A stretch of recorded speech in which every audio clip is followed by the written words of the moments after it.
আপনারা জানেন যে বাংলাদেশ সরকার, বর্তমান সরকার আগামী 5 বছরে সারা বাংলাদেশে 25,34,15,314টা গাছ লাগানোর সিদ্ধান্ত নিয়েছে।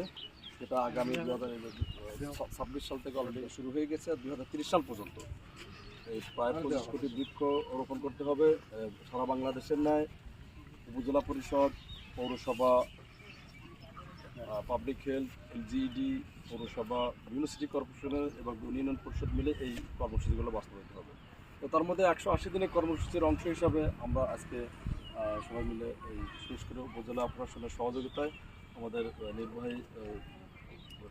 নির্বাহী কর্মকর্তার যিনি এখন অ্যাক্টিংয়ে আছে ওনার পরামর্শ মোতাবেক আমরা বৃক্ষরোপণ করলাম। এই কর্মসূচি আমাদের চলবে আগামী 6 মাস। অলরেডি 100 দিন হয়ে গেছে, আমরা আজকে 200 লাগাবো এবং আগামী আরও 2 মাসের মধ্যে আমরা আরও 300, মোট 500 গাছটি আমরা লাগানোর কর্মসূচি হাতে নিলাম। এই গাছগুলোর মধ্যে আছে ফলজ, ঔষধি এবং কাষ্ঠ বৃক্ষ, সব মিলে ফলজ এবং মানে কাষ্ঠ মিলে 150, 300 এবং বনজ আছে আর 200, মোট 500। তো আমরা মোটামুটি 200 গাছ মানে আজকেই শুরু করলাম। আগামী সপ্তাহে বাদ বাকি 300 আমরা লাগাবো, যাতে এই সমতল শহরাঞ্চল, অঞ্চল সব অঞ্চলে যাতে পরিবেশ বিরূপ প্রভাব তাদের সহ্য করতে পারে, সহনীয় করতে পারে, এরকম একটা গাছের কর্মসূচি আমরা নিয়েছি।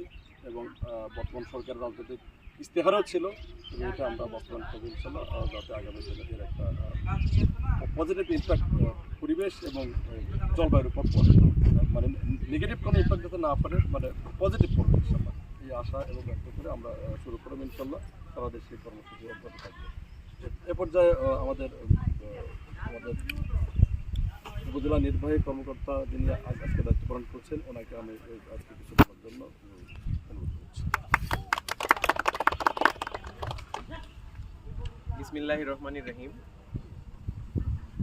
মাননীয় প্রধানমন্ত্রীর উদ্যোগে 5 বছরে 25 কোটি বৃক্ষরোপণের যে কর্মসূচি, সেই কর্মসূচির আওতায় আজকে আমরা গোবিন্দগঞ্জ উপজেলা এলজিইডির সার্বিক আয়োজনে বৃক্ষরোপণ কর্মসূচির উদ্বোধন করলাম।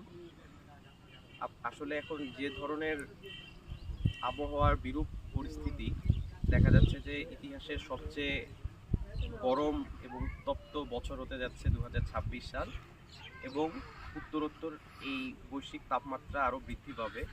এর কারণে আমাদের জনজীবন যেভাবে গরমে অতিষ্ঠ,